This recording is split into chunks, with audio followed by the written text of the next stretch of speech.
say that we are. This is Rock Nation. Pledge your allegiance.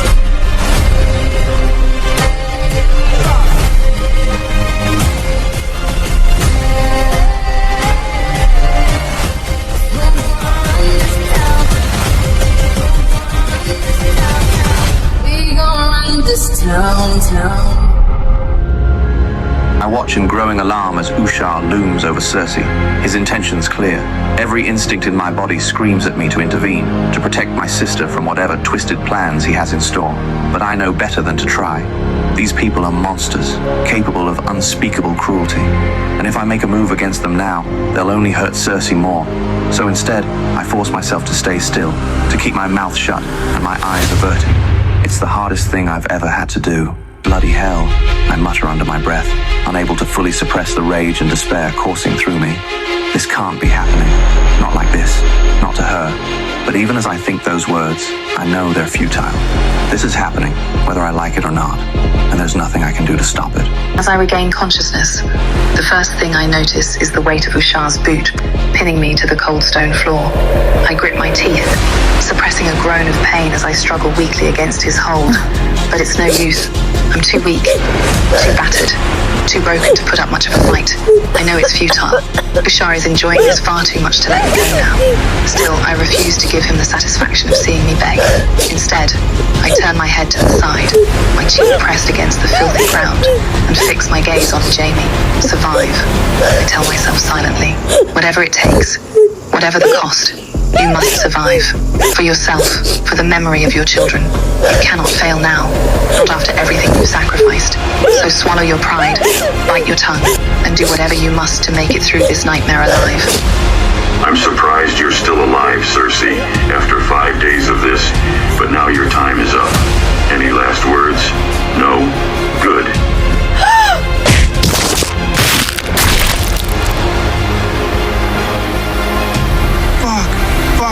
Fuck. I can't believe this. Rey, marrying Kylo. Again. After everything we shared, everything we promised each other. I don't understand. I thought we had something special, something real. But clearly I was wrong. Clearly she chose him over me. I should have known better than to trust a woman like her. A queen, a conqueror, someone used to getting whatever and whoever she wants. I was just another pawn in her game, another notch on her bedpost. And now she expects me to just smile and congratulate her, to watch as she pledges herself to another man, to celebrate their union while my heart breaks into a million fucking pieces? No fucking way. I won't do it. I can't. It would kill me. But what choice do I have? She's the queen now, the ruler of Westeros, and she holds the fate of the North in her hands. If I refuse to attend, she could withdraw her support, leave us to face the White Walkers alone, condemn thousands of innocent people to death. I can't let that happen. I won't. No matter how much it hurts, no matter how much I want to scream and rage and tear the world apart, I have to put my duty first, my honor. So I'll go. I'll stand there and watch as the woman I love marries another man. I'll bite my tongue and swallow my pride and pretend like everything is fine, like my soul isn't shattering with every passing second. And maybe, just maybe, I'll find a way to change her mind, to make her see that she belongs with me, that we belong together, because I won't give up on her. Not now, not ever, no matter what happens, no matter how hopeless it seems, I will always love her. Always. Forever. Until the day I die. Bloody hell. Just when I thought things couldn't get any more complicated. Now we're supposed to drop everything and traipse off to King's Landing for some bloody wedding, as if we don't have enough on our plates already. What with the White Walkers breathing down our necks and winter fast approaching. It's utter madness, if you ask me. But then again, when has anything involving that woman been even remotely sane? From the moment she stepped foot in Winterfell, it's been one crisis after another, and now this. A royal wedding and coronation, no less, as if she hasn't already caused enough chaos and upheaval in our lives. But what choice do we have? She's the queen now, the ruler of the 7 kingdoms. And whether we like it or not, our fates are tied to hers. So we'll go. We'll put on our finest gowns and our bravest faces, and we'll play our parts in this farce of a celebration. We'll smile and nod, and raise our glasses in toast, all the while praying that this isn't the biggest mistake of our lives, because mark my words, There's more to this than meets the eye. More than some silly vow renewal or power grab. There's a storm brewing on the horizon, and I fear we're all about to be caught in its path. But for now, we must do what we must, for the sake of the North, for the sake of our people. So let's get this bloody show on the road, shall we? The sooner we leave, the sooner we can return home. I saw this in a vision long ago. The coronation, it is inevitable, destined, written in the stars and etched upon the very fabric of time itself. We cannot escape it, nor should we try, for this is merely the beginning of a far greater tale, a story that will shape the course of history and determine the fate of all mankind. Our part in it is small, but vital, crucial. We must embrace it, accept it. Let the river of destiny carry us where it may. To fight against the current is folly, madness, suicide. So we will go. We will watch as they are crowned king and queen of Westeros, and we will wait, biding our time until the moment comes when we must step forward and play our role in the grand design. Until then, we endure.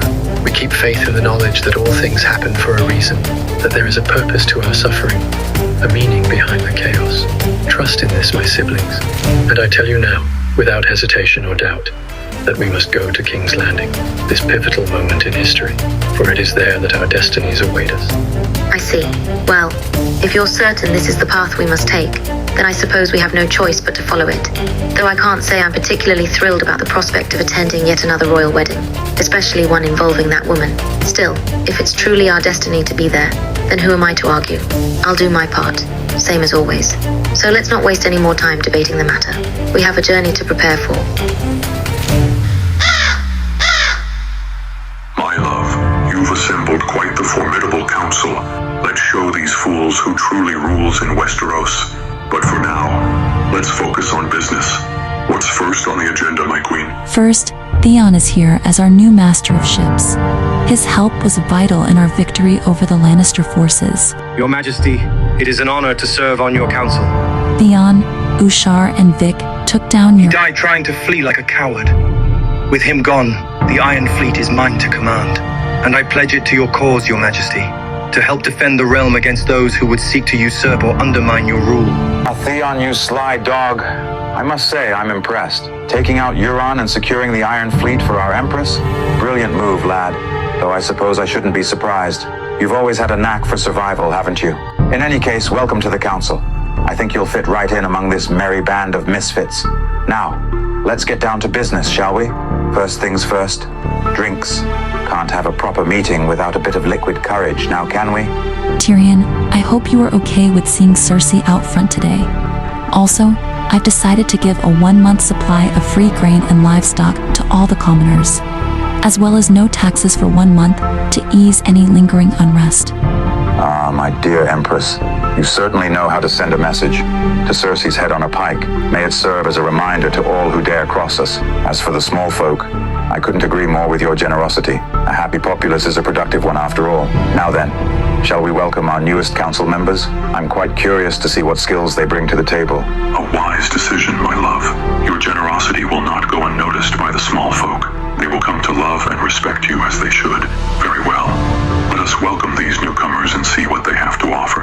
But mark my words, if they prove unworthy or disloyal, well, let's just say they won't enjoy the same fate as dear Cersei. Your Majesties, I am honored to be invited to join your council, though I must admit I wasn't expecting such an eclectic group. But then again, these are unusual times, are they not? Now then, shall we dispense with the pleasantries and get down to business? Ah, Lady Olenna, always a pleasure. Welcome to the council. I trust your journey from Highgarden was uneventful. Lord Tyrion, always the charmer, I see. Uneventful, yes. But then again, I've had more than my share of excitement in recent years. It's a pleasure to meet you, Lady Olenna. Is House Tyrell willing to pledge their loyalty? Ah, yes. The crux of the matter, isn't it? Very well, Your Majesty. I, Olenna Tyrell, hereby pledge the full might and resources of House Tyrell to your cause. Our armies, our wealth, our influence, all of it is at your disposal. But I warn you, I'm not one to sit idly by and watch events unfold. I'm a woman of action, and I intend to play an active role in securing your reign. So, who's ready to get their hands dirty? Lady Olenna, you're a clever woman. I appreciate your candor. But let's be clear, your loyalty is not to Empress Rey alone. It's to both of us. We are the dyad, the two halves of one whole, and together we will rule this realm with an iron fist. So tell me, are you willing to follow our commands without question?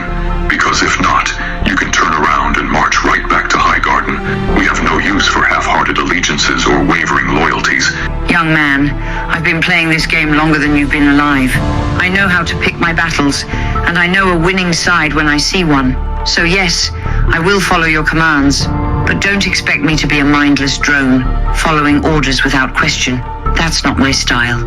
I'm here to offer my wisdom, my experience, and yes, my loyalty. But I'm also here to challenge you, to push you to be better rulers than those who came before.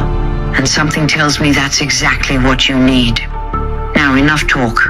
Let's get down to the nitty-gritty, shall we? What other pressing matters do we need to address? Lady Olenna, I have never heard someone put Kylo in his place so beautifully. I'm happy to have another strong woman on our council. Ah, Lady Olenna, you never disappoint. I must say, your presence here is a breath of fresh air. We could use more plain-speaking folk like yourself on this council. Your Majesties, I am honored to be considered for a seat on your council. I come before you not as a man of wealth or nobility, but as a humble servant of the realm.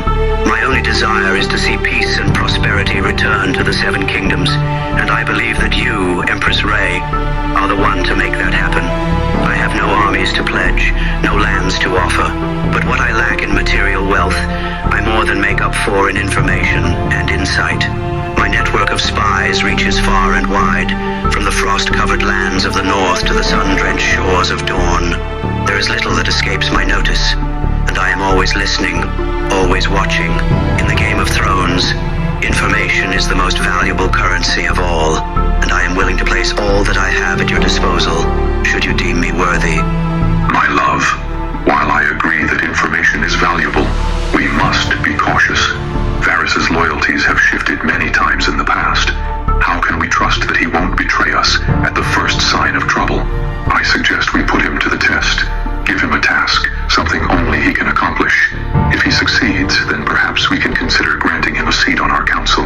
So tell me, Spider, what can you offer us that no one else can? What makes you indispensable to our reign? Your Majesty, I understand your concerns. My past is checkered, to say the least. But I swear to you, on my life, that my loyalty now lies with Empress Rey and with you. As for what I can offer, I know things that no one else knows. Secrets buried deep, waiting to be uncovered. For instance, did you know that there are those who still support Cersei's claim to the throne? A secret society sworn to see her return to power. They call themselves the Golden Company, and they are amassing an army even as we speak. But that is just the tip of the iceberg. There are whispers of unrest in the north, rumors of wildlings massing beyond the wall. I can help you navigate these treacherous waters. I can be your eyes and ears, your voice in the shadows. Together, we can build a brighter future for the Seven Kingdoms. Well, unless she's coming back as the undead headless queen, I'm really not concerned about Cersei taking back the throne. Ah, Your Majesty, you do have a way with words. But jesting aside, I believe Lord Varys may have a point. While the Golden Company may be mere sellswords, they are formidable ones at that. We must remain vigilant, lest we find ourselves caught off guard. We will give you a chance as probationary master of Whisperers. Now, on to Jaime's trial. Who would like to orchestrate that circus? Ah, my dear Empress. Always keeping us on our toes, aren't you? Very well. Let's address the matter of my dear brother's trial. I imagine this will be quite the spectacle. The Kingslayer, standing trial before the very throne he once protected. Oh, the irony is simply delicious. But I digress.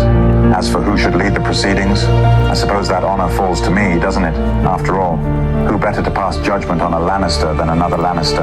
So, if Her Majesty permits, I shall happily take charge of this particular circus. With your blessing, of course, my queen. Oh, I don't know, Tyrion. I think you might be a bit too biased.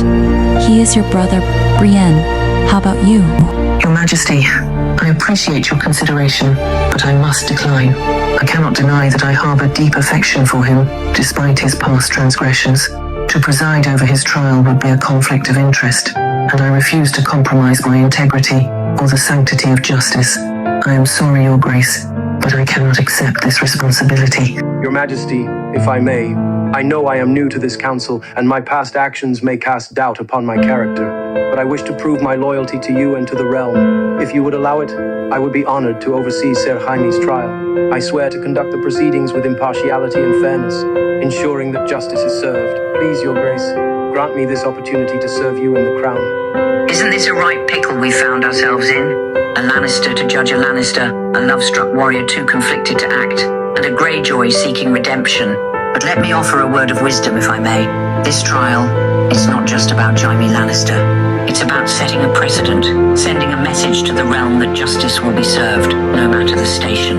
And in that regard, I believe young Theon here has the right of it. He's untainted by personal feelings, unburdened by familial loyalties. So why not give the lad a chance, eh? Besides, it'll be far more entertaining to watch a Greyjoy pass judgment on a Lannister. The trial is all yours, Theon. Tyrion, I believe we have a coronation and a vow renewal to put together. As you wish, my queen. I shall see to it that everything is arranged to your satisfaction. After all, it wouldn't do to have the Starks arrive to find us in disarray. Now, if you'll excuse me, I have a trial to prepare for and a coronation to organize. Thank you, Your Majesty. I won't let you down. Oh, for fuck's sake. A coronation, a vow renewal, and a bloody trial all in the span of 2 days. You young people and your grand spectacles. In my day, we had a coronation, a wedding, and a trial all at the same damn time. But alas, I suppose times have changed. Still, I must admit, this promises to be quite the entertainment. Oh, the scandal, the drama. I can hardly wait to see how this plays out. Perhaps I'll bring some popcorn. Until tomorrow, then. Do try not to lose your head in the meantime.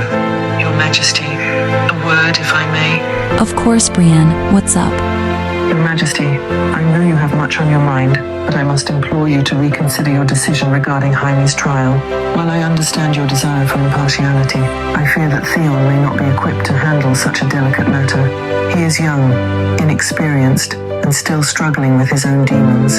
To place the fate of a man like Jaime Lannister in his hands, I worry that Theon's desire to prove himself may cloud his judgment. He may feel pressured to deliver a harsh verdict, simply to demonstrate his loyalty to you and the crown. That is not true justice, Your Grace. I beg of you, reconsider your choice. I agree with you, of course. But what choice do we have? You are correct, of course, Your Majesty. I suppose there is no perfect solution in this matter. You really do love him, don't you? Love, Your Majesty, is not always rational or deserved. Sometimes it takes root in the most unexpected places, flourishing despite the odds. When I first met Ser Jaime, I saw only a monster, a traitorous, arrogant brute who cared for nothing but his own pleasure and gain. As we fought side by side and faced countless trials together, I came to see the truth of him, the good and the bad, the light and the shadow. Then you understand my love for Kylo. He is a monster, in many ways. But underneath it all, I've never known a more loyal and loving man. Here's to the bad boys. May they always be bad, and may they always be ours. Indeed, Your Majesty, we women of Westeros do seem to have a penchant for the rogues and scoundrels. Perhaps it is the thrill of the challenge, or the allure of the forbidden, or maybe deep down, we simply recognize the potential for redemption in even the darkest of souls. To be honest, I'm hoping he redeems himself. We could use a good swordsman. If we put him in a trial, he'll be all ego. Why don't you go talk to him? Men like him respond better in private, especially to a woman. If he bends the knee and pledges his loyalty, we'll just skip the trial altogether. Perhaps you are right, Your Majesty. A private conversation may indeed yield better results than a public confrontation. However, I must caution you against placing too much hope in Jaime's potential redemption. While I believe there is goodness within him, it is buried deep beneath layers of pain, pride, and self-loathing. To reach it, one must be willing to navigate those treacherous waters, risking both heart and soul in the process. I am not certain I possess the strength or wisdom to undertake such a journey, nor am I convinced that Jaime is ready to embark upon it himself. Don't underestimate your power as a woman, Brienne. You can do this. I'll be right down the hall to be sure you're safe. Thank you, Your Majesty. I appreciate your faith in me and your concern for my safety. Let us proceed to the dungeons then. Thanks for watching. Please subscribe to see more episodes.